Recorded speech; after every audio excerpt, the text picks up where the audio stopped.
Looking for a versatile way to add some texture to the tops of your candles? And no, I'm not talking about sinkholes or grainy wax. Hey, I'm Caitlin with AFI, and today I'll show you how to make my cozy sweater candles with our best-selling cashmere fragrance.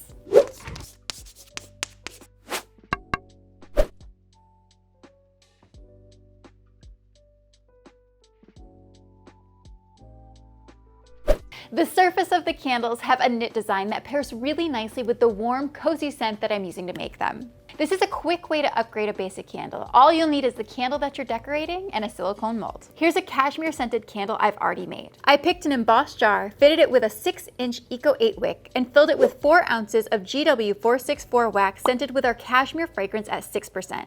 The jar and fragrance alone already give me high-end cozy vibes, but I'm going to take it one step further. For a guide to making basic candles like this one, complete with tips on getting the most out of our fragrances, check out our full playlist of DIY videos to help you get started. This mold is actually made for fondant cake decorating, but if you love making candle embeds, you know that silicone molds made for candies, resins, and just about any other craft work great with wax. We found this one by searching knit fondant mold on Amazon, but there are tons more like it with different patterns and textures. Just make sure that you get one that's deep enough to create a full layer of wax that won't be too thin and fragile. To make the knit texture surface of your candle, melt down your wax of choice in a melting pot or double boiler, and let it reach 185 degrees Fahrenheit before weighing it out on a lab or kitchen scale. Measure enough to fill the mold. For this one, that's 3 ounces. Once measured, monitor the temperature and add a 6% load of our cashmere fragrance oil when the wax drops to 175 degrees. Stir thoroughly while letting the wax drop to a pouring temperature of 140 degrees and pour it into the textured mold.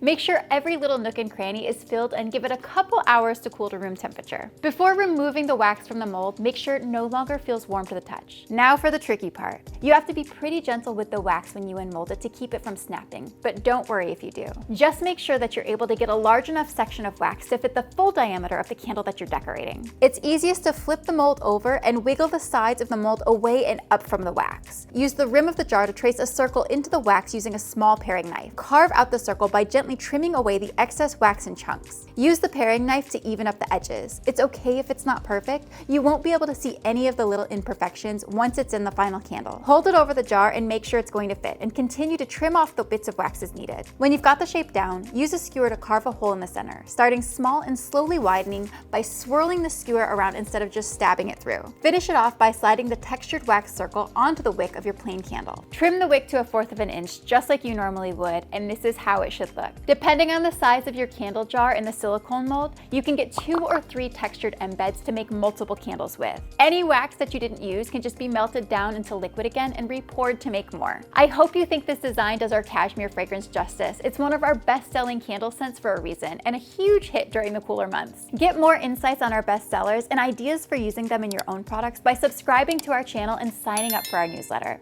Hop onto our web store and find out how, link down below. Shoot us any questions that you've got via our socials and we'd be happy to chat with you. As always, thank you so much for watching Fragrance Fam, and I'll see you in the next one. Bye!